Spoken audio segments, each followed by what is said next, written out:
Alors que les scientifiques et les médecins des gouvernements du monde entier se battent pour contrôler la pandémie de Covid-19, les experts affirment que la lutte contre une maladie grave et mortelle comme le cancer se trouve ralentie ou entravée.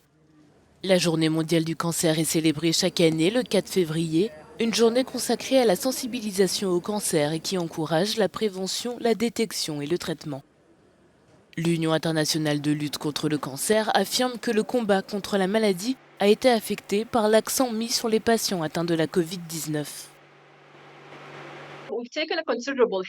Nous avons subi un coût considérable dans tous les domaines du continuum du cancer et cela a affecté tous les services, qu'il s'agisse des diagnostics, des traitements ou des services de survie qui sont disponibles pour les patients. Ce qui s'est passé, c'est que l'Organisation mondiale de la santé a mené une enquête autour du mois de mai, qui est le début de la pandémie. Et ce que nous avons vu, c'est qu'environ 56% des 155 pays qui ont fait l'objet de l'enquête ont connu une perturbation partielle ou totale de leurs services de soins contre le cancer. En janvier, plus de 3,5 millions de personnes en Afrique étaient atteintes de la Covid-19.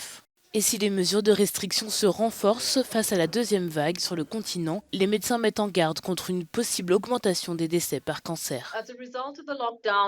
En raison du confinement, de l'accès des patients à la clinique et à cause du fait que nous avons déplacé les priorités vers la pandémie au détriment d'autres maladies non transmissibles, nous risquons de voir arriver en aval des patients atteints de cancer plus avancés.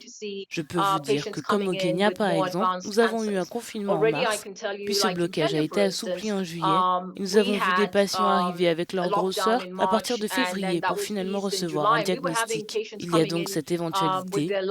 Nous constatons sans aucun doute les effets en aval, c'est-à-dire un diagnostic à des stades ultérieurs, ce qui a certainement des résultats moins bons.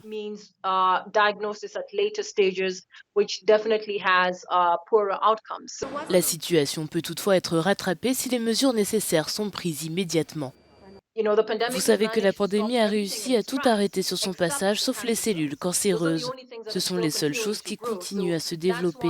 C'est pourquoi il est important de dire que cela doit être une priorité, indépendamment de tout ce qui se passe. Nous devons continuer à donner la priorité aux soins de nos patients.